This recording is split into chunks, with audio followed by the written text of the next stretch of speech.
So, punta tayo kay na Kuya Che. Ikunin ulit tayo na pyesa. So, let's go. Maganda-gandang mags yung kukuhanin natin. So, huwag na natin pakawalan yun. May update pala rin ako guys. Nawala na yung FT natin. Hindi ko na na-videohan. Papakilala ko sa inyo. Na-swap ad natin. Ayun ang ating na-swap ad. At ito pala for sale pa rin to guys. Ang ating Sedya. Oo, tsaka mamasilyahan pa. Pogi ah. Legit TE ito, di ba? Legit na TE? Ganda. Oh boy. Ay, hindi mo. Password. Oh, yan. Bentahan niya. Mahal bentahan niya. Working to? 4-5 bentahan niya. Motor mo. Iwan ha? Andun pa eh. Hindi pa gawa eh. Kaya 401 yung ginagamit ko eh. Pina-change oil ko na rin. 4 na litro pala yun. Pakita ko sa tire ko yun. Pogi nga yun. Ba't andyan pala lahat? Nakatago ah. Hindi na nakalabas ah. Siyempre,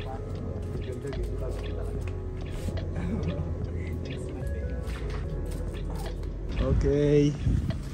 Let's go.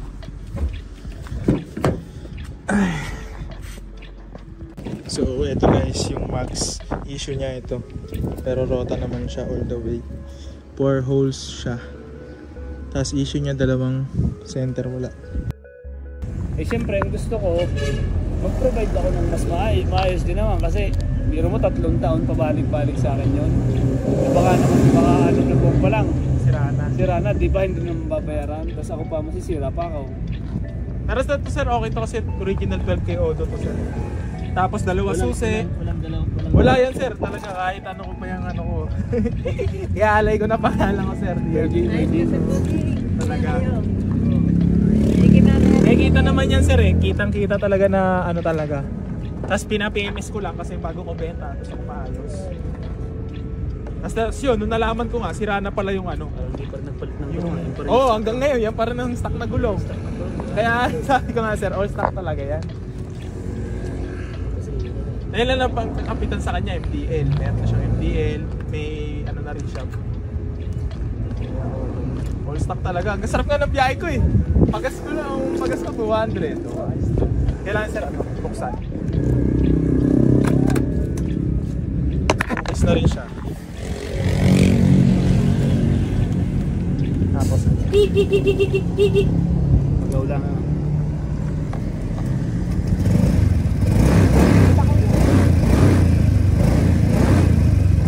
wala timing talaga, oh, di ba?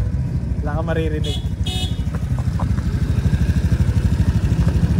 Ang issue lang natin dito talaga, papel na. Papel sir, tsaka ito, upuan. Basta huwag mong iiwan sa papel yung Okay, sir. Puro lang yun, dalawang.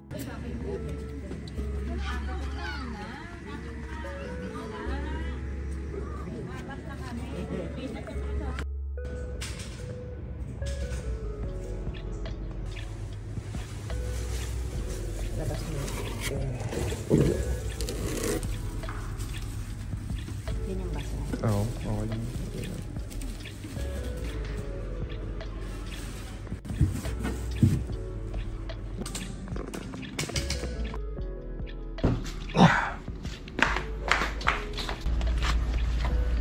Positive dyan.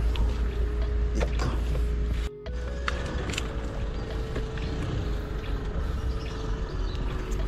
Kasi ito, ano ito yung maluwag.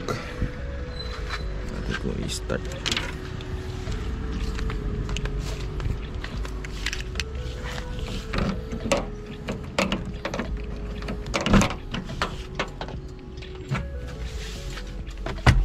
Start naman siya. Sana din na magano. Yun lang, wala atang gas.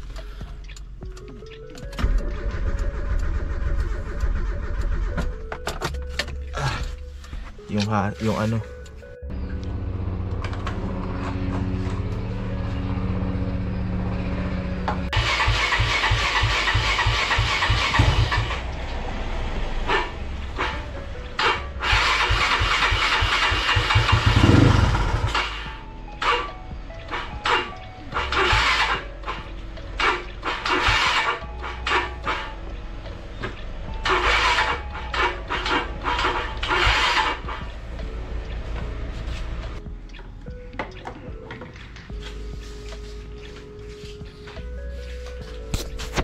nalobat na naman.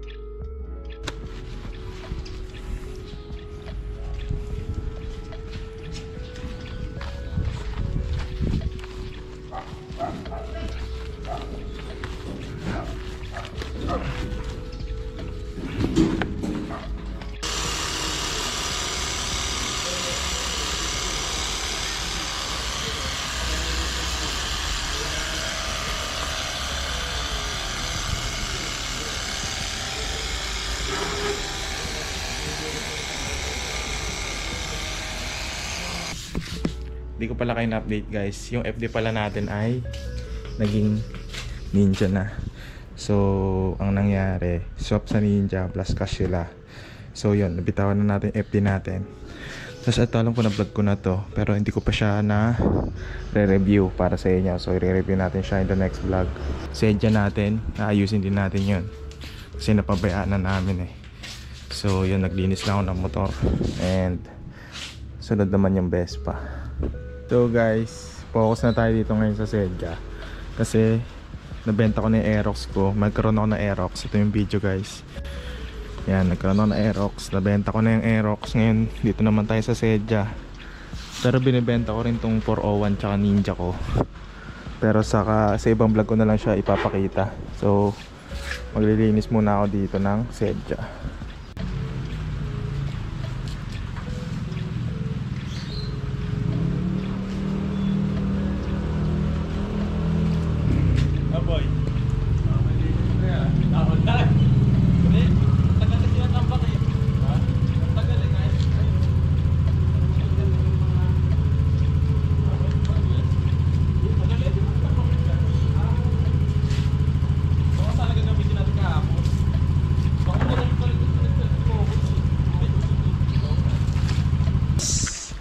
Ito rin, nililinis ko siya. Uy, sobrang dumi kasi. Bilis siyang tumino-tino. Okay, silong muna. What up guys? It's me again for another content. Grabe, pawis ko ah. May mga piyesa tayo ngayon available. Yung iba nababa ko na doon sa bahay ni Jello. Kasi nga diba last time tambak pa yung mga piyesa natin doon sa bahay. Pero napagbenta-benta na rin ako. So napanood yun na yung clips kasi nilagay ko lang dito sa unahan. Tapos yun, ito may piyesa pa tayo. So pupunta tayo mamaya kay Loeche. Doon tayo na mabibili tayo piyesa ulit. Pang benta, pang kita-kita natin, pang sideline. At ayan, nandiyan pa yung sedya natin na yung kulay puti. Tapos flat tong Ranger. Ngayon ko lang napansin, kanina ko pa ginagamit. Hindi, sabagay malapit lang naman yun. Pinagkuhanan ko ng pyesa. So papahanginan muna natin yung gulong para okay siya.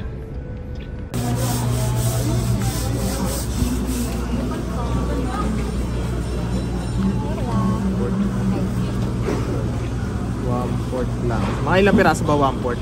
Depende po, baka mga 9 or 10. Depende sa laki.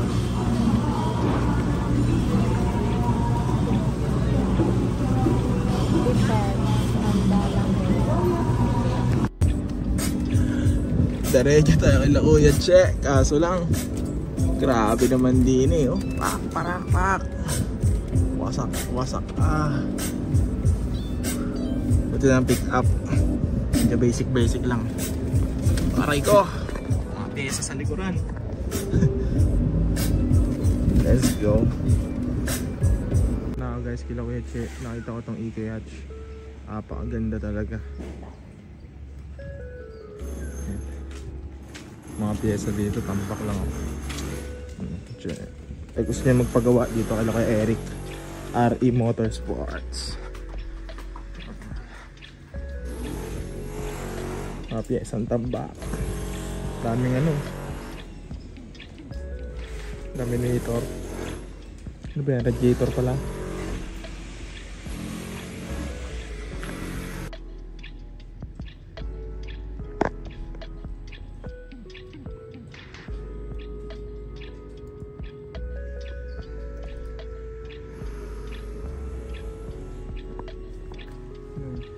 Tinatago ni Kuya Chico.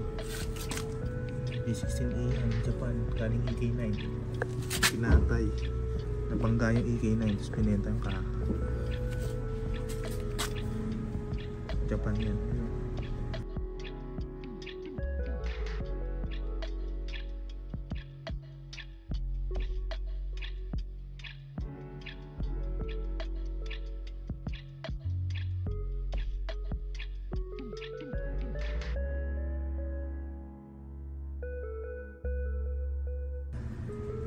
Celestine, Japan.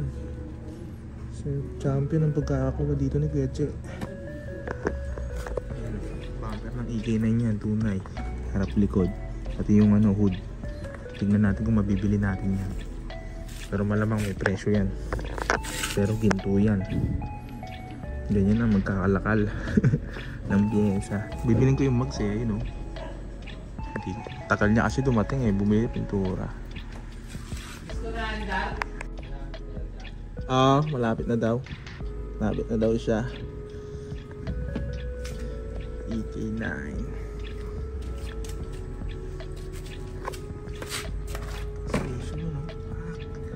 That's LSD.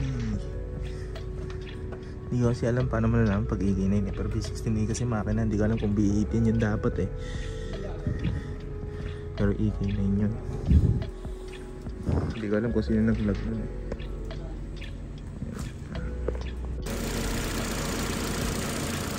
Nagawa sila kay Eric Ford. Dito natagas sa pinaka ano. Sa tube bypass. Oo nga yun. Ayun, nabula. EG9. Yung may ilawan, yung may ilaw sa likod. Ilawan? Oh, may ilaw, may backlight.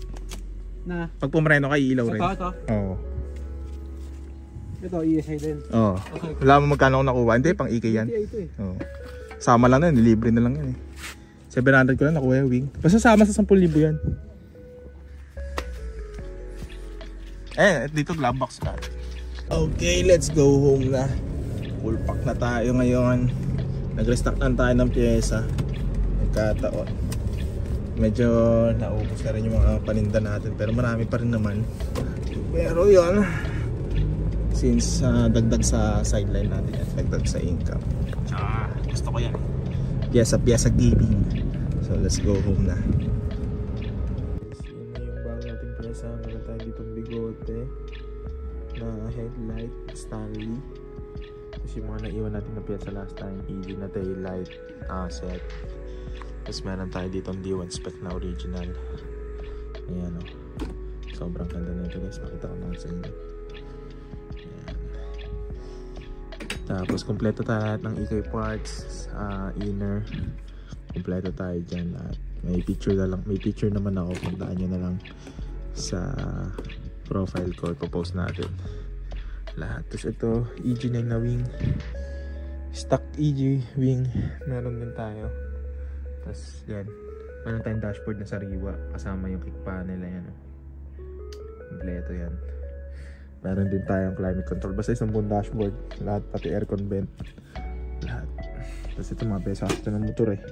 So mamaya lilinisin ko na lang yan. Meron din pala tayong pintuan. Nandun kay Lakalbo, diba? Last vlog natin. Yung kaninang vlog natin pala. Nakikita nyo doon lahat ng mga dinandampot ko. Meron ko pinto doon. Wala nga lang interior. Pero yan. And lilinisin ko muna kung ito yung dashboard. Pababa natin yung tambak natin dito sa bahay ni Kalbo kasi wala naman siyang kasama dito. Siya lang mag-isa kaya yun, mga pintuan nakisuyo muna ako. Kasi wala siya parang malis siya. Bumili ng Yossi. So ito yung bumper natin na kinuha. ESI bumper with legit na chin. OEM original plastic. So ito, bababa lang natin ito. Pipicturean ko lang para ipopost natin, ibenta natin. Yeah.